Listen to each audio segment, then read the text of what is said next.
What is the best way to deal with stress? This is a question that troubles many of you. How about looking for the answer together?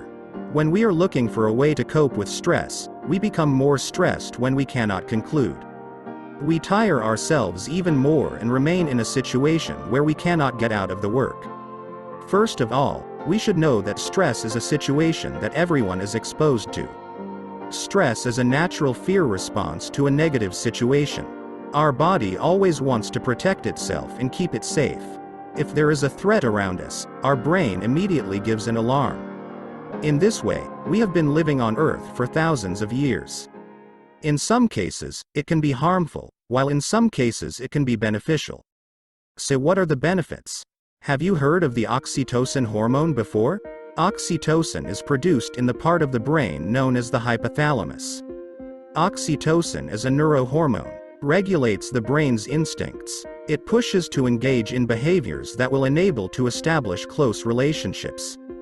Oxytocin enables physical contact with family and friends, increases empathy skills. It even helps in helping and supporting people we care about.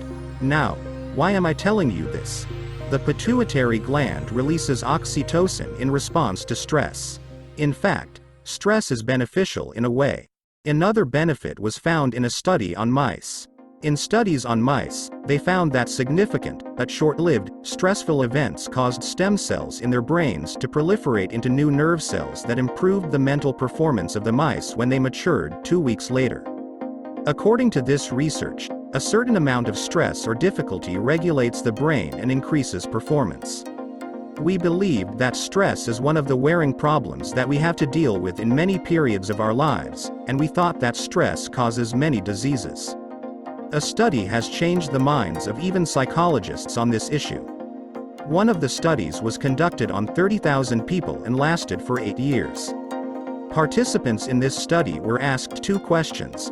How much stress have you been exposed to in the last year? The other question is, do you think stress is harmful to your health? And then you know what they did. They looked at how many of the people they asked these questions about died every year. As you can imagine, the risk of death of people who said they were exposed to stress in the last year increased by 43%. But only among those who believe that stress is harmful to health. Those who did not believe in this continued their lives in a very healthy way, even if they were stressed. What we understand from this research is that we need to change our perspective on stress. We should not try to get rid of stress as if it is an enemy. We should know that it is a natural reaction of our body. So the best way to manage stress is to convince yourself that it's normal and focus on the positive aspects of life, rather than fighting it and letting it take over you.